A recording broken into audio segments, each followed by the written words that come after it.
Gotta love that little countdown. Hello, everybody, internet people.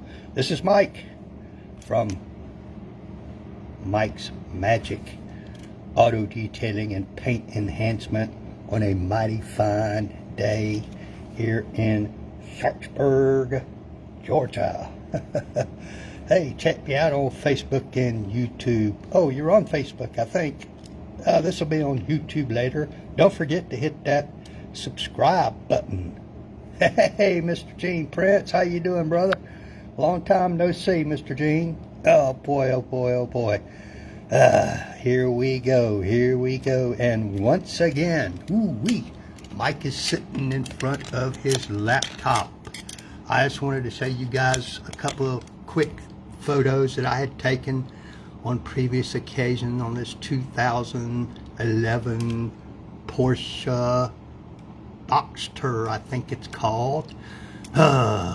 This owner, hey, Mr. Henry Moat, this owner had got this car recently, and the previous owner, Henry, had been sick for a couple of years. I'm not sure with what, but he had been forced to leave this car sitting outside, and I believe he said it sat under a tree for a number of years. And the main concern of this current owner was this PPF, paint protection film it's called. As you can see, it had degraded severely. I'm sure it was put on either at the factory or at the dealer. Most of this PPF, Gene, is only engineered to last 3-5 years, and I think there are some that are designed to last longer than that.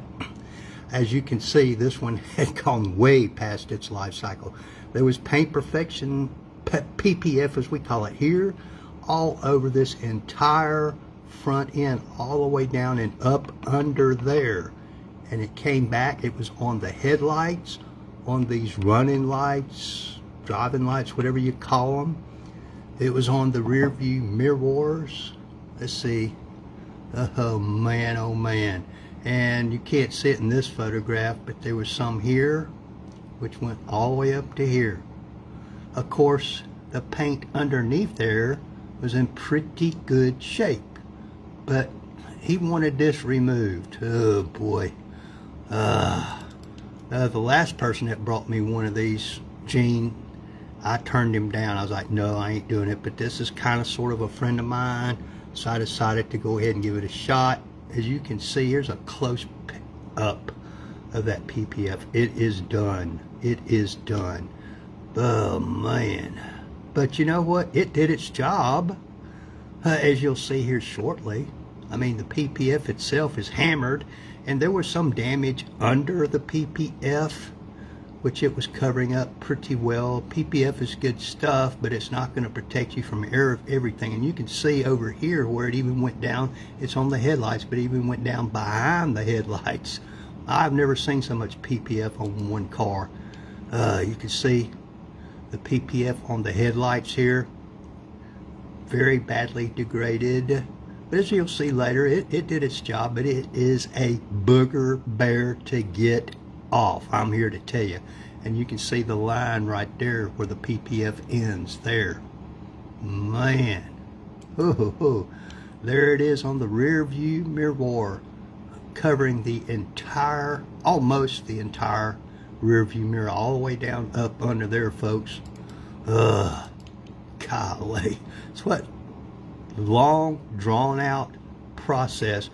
Because if the PPF's not too old, it's not too bad, Gene, usually you can kind of start a little corner of it and peel it up, use your heat gun, and it'll just peel off. This was so bad and cracked and degraded that when you tried doing that, for the most part, it just came off in little bitty pieces and flakes. So I had to use the heat gun, plastic razor blades, a product called Rapid Remover, which is really good stuff to get the adhesive, because once you get this off, it leaves behind a lot of gooey, sticky, messy adhesive. Oh boy. There's a picture of the PPF that was in front of the rear wheels. Man, you can imagine the line that left. Here's where I had started removing some, and you can see in some places where it would peel off, and then you use the wrapper remover to get rid of the adhesive. It's not too bad, but the rest of that just flaked off. Man, oh man, oh man, what a pain. There you go, partially removed. Now it's all removed. That's just dirt and dust, and you can plainly see the line of demarcation, as we like to call it in this business. Down here's where the PPF was. This was unprotected paint up here. Not only is this paint badly oxidized, but it is full of what we call micro scratches, micro marring, whatever you want to call it, from probably a number of things, improper wash methods, sitting outside unprotected. At this point, the car has already been strip washed, clay barred, and deconned. So all those contaminants that can be removed by those methods are gone. So, oh boy, it was a real pain. I'm here to tell y'all. There's a picture of some very deep scratches that were on some of these parts of this vehicle, and the entire vehicle had some of this kind of stuff. Now these are not micro scratches. Those are deep valleys from it brushing up against something, a buggy in a parking lot. Who knows? No idea, since this is not, I don't have access to the person that owned it when that happened. Oh boy, oh boy, oh boy. There's some more deep scratches. There's a long one right there, and plenty of micro scratches also. Another picture of that long one there. There, I'm using some 3000 grit Trizact disc by 3M, as they call them, and I hand sanded all these scratches, folks, one by one by one by one. Each scratch was assessed individually over this entire vehicle, and some of them had to be handled differently, but it's just a slow, tedious process, going scratch by scratch by scratch by scratch all over this entire vehicle. That hazy spot you see there is where I had already attacked some scratches there with this disc, and it leaves a uniform hazy spot, which is what you want. When you get that little haze there and you can no longer see the scratch once you dry it off, you know you got the scratch gone, because this will polish up just fine. The other problem I had is when I used my paint thickness gauge on this vehicle, it had a little over 4+ mils of paint on the car, which somewhat limited what I could do, because as I've said before in other videos, you want to preserve as much clear coat as you possibly can. So some scratches you just can't go after because they're too deep, or you don't want to remove that much clear coat, especially on an older vehicle like this, and on some of the newer vehicles, which some of them don't have as much paint as this 2011 did. So you have to be very slow, very tedious, very careful, or you will go through the paint. Here's where I'm just using one of my small buffers, nano buffers I call them. That's a 1-inch backing plate with a 2-inch wool polishing disc on it. This is after I removed the PPF and all that, trying to get some of that scratching that was on this mirror off. More tedious work. This is a picture of the vent cowl, COWL as they call it. I restored that as well. You'll see that. I'm going to walk out in the garage here shortly and show you guys all this. Okay, enough, Mike, enough. All right, well, let's walk out in the garage and take a look, shall we? All right then, let's go. Grab your cup of joe and let's go, as Dennis Collins says in his coffee walk. And there we go, folks. 100% done. Ooh-wee. If you guys saw the photographs I posted earlier, here's some of the aftermath. Used tons and tons and tons of microfiber towels. Still got some left here. There's the sealant there, all kinds of chemicals, tools, buffers down there. There's a buffer over there, and there's one more buffer I've already put away that I also used. Various types of buffers, various types of pads. Look at all those towels. What a mess, what a mess. Tons of pads, tons of pads. But here we go, here we go. Remember all that stuff? Ooh-wee. Remember the PPF that had really messed up these headlights? They cleaned up rather nicely, I think. The line, remember the PPF line that was across the hood here? Gone, gone, gone. Lots of wet sanding, lots of compounding with a wool pad, and then final polishing, then paint prepping, blah, blah, blah. Then a titanium sealant was applied. Got around all these little emblems and stuff like that. All this front end was done. Those lights were done. All up in all those little nooks and crannies that are in here.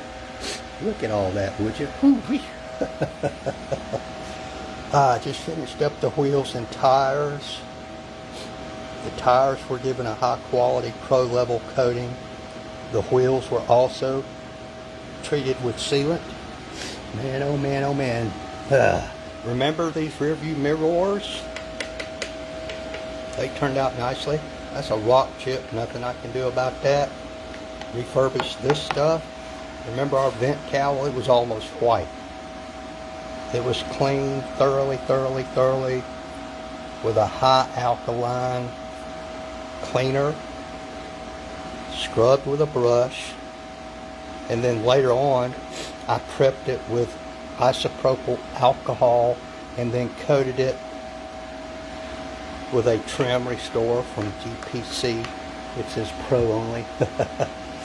The convertible top was in pretty bad shape.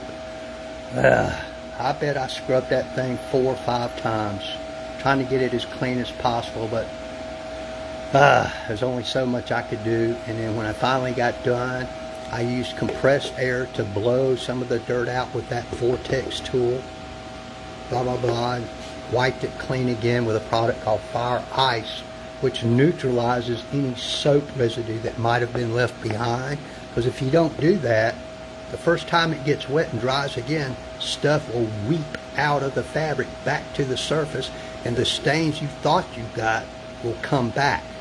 And then, of course, it was prepped again, and then I've treated it with fabric protectant.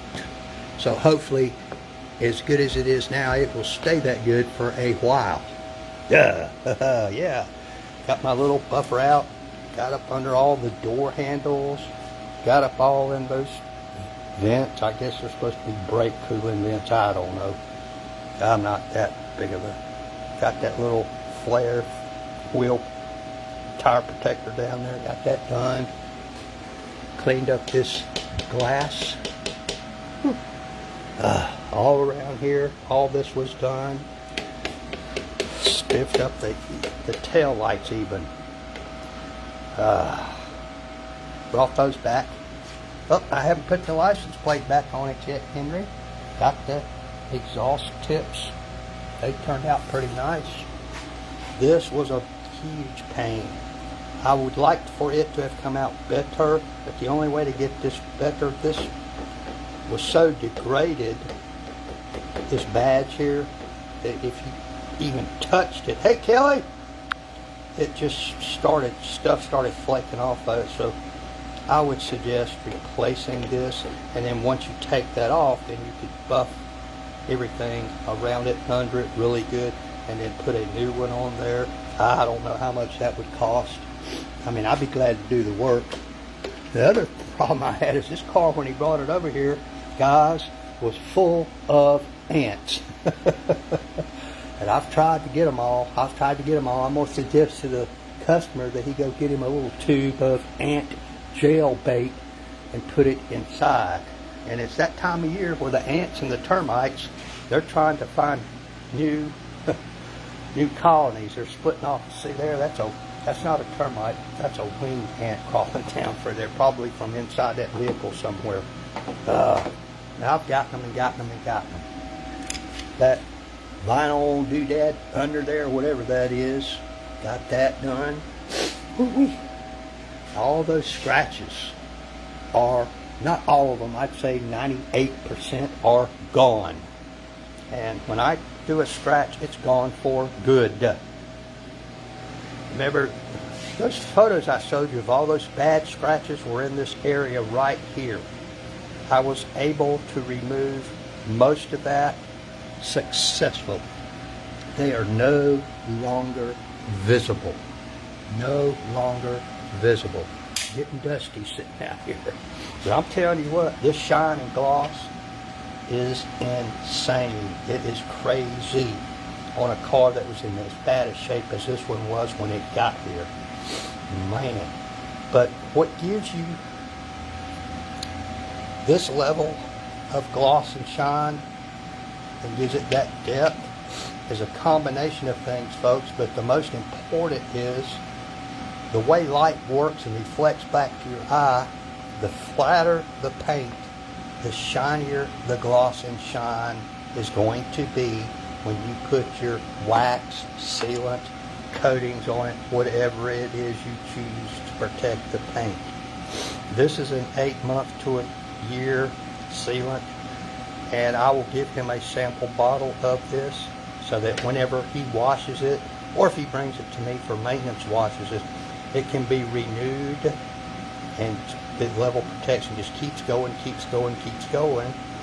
and you can layer this product on top of itself. Many products you cannot layer because when you put a second layer on, you're just cleaning the first layer off. But I've got all this stuff. Ooh, man, oh man. This interior, if y'all recall any of those photographs, was pretty nasty. You know, just years and years of grime and grubbiness, and a sick owner who couldn't really take care of it, and who apparently chose not to have it detailed. There was all kinds of, I don't know, grease and grime, maybe from body oils up here, because that's where you tend to prop your arm there and there. All that was steamed, a multitude of processes and products. All the carpet and everything was cleaned and steamed, including these seats, which were very dirty. Some of you may remember the photograph of this steering wheel. It was very greasy, grimy. That came out nice. Got most of all that stuff he was concerned about off the console as much as possible. All the interior glass was cleaned very well. It's been a long haul, folks. That PPF took me forever.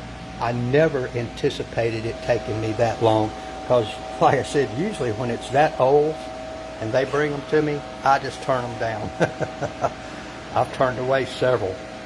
Another thing I turn away, folks, I don't do anymore, is if your car has aftermarket window tinting and it starts to go bad, and it will, it's only designed to last X amount of time, and you need it removed, I don't do that anymore. Takes too long, and you just can't really charge enough to make it worth my time. Now, if you go and pay the freight, I'll do it.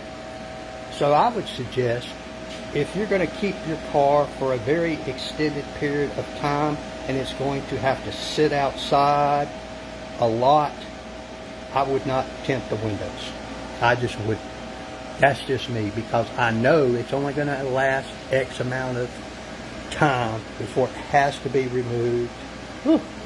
And trust me, removing it is a lot more difficult than putting it on. But I'm very happy with this hood. Y'all got lots of scratches in there. That's pretty much like a mirror now, folks. Look at that. Look at that headlight. There are and is another level of detailing that this car could be taken to should the budget allow. For example, may have carried the paint correction. This was a paint correction, not a paint enhancement. I might have carried it a little further and then finished up. I would have put a ceramic or a titanium coating on all the painted surfaces. I would have ceramic coated these headlights, those running lights, the tail lights, and I would have put a glass coating on and done some polishing on the glass, except for that back one, because it's not really glass. I'm not sure what that is. But I wouldn't suggest it at this point on the windshield, because I don't know if you guys can see that. I'll try to get over here. There is a long crack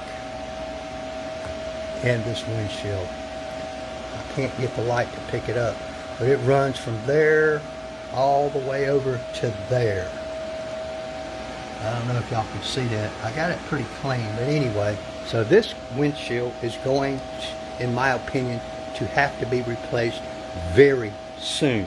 So I did not spend a lot of time on this windshield, but once he gets it replaced, I would suggest the 2-year glass coating go on it.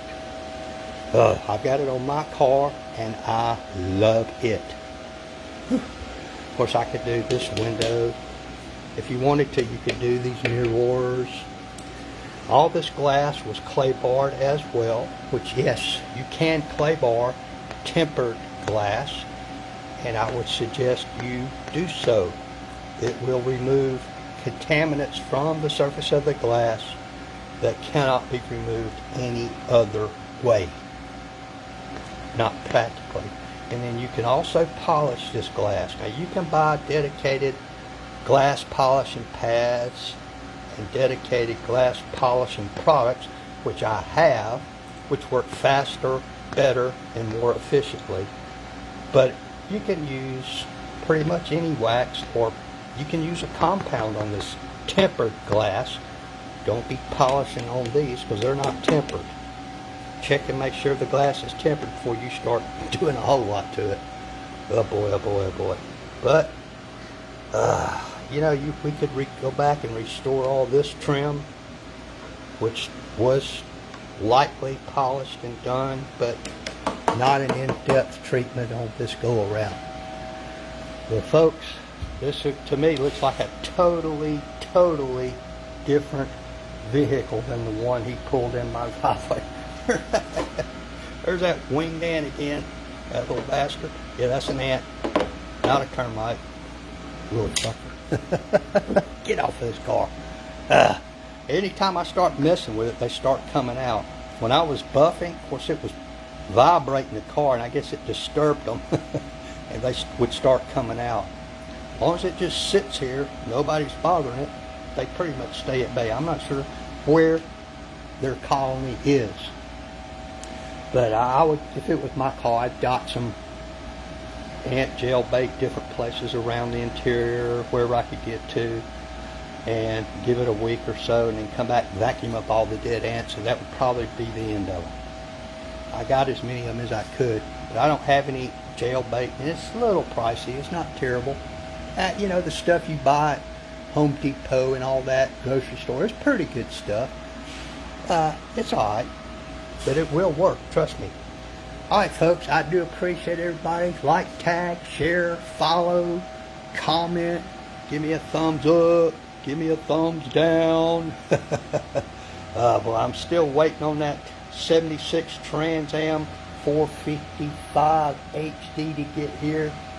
The owner contacted me the other day, said it'll be here soon, because he's had it in the paint shop having, I think it was a door painted. I don't think he was having the whole vehicle painted, but you have to wait 30 days usually after fresh paint before you really do anything to it. After a certain amount of time, a lot of times they'll let you wash it, but you can't do anything abrasive to it. You can't put wax or anything on it because it's still what they call outgassing. I'm not sure what that is. Maybe some of you painters know more about that than me.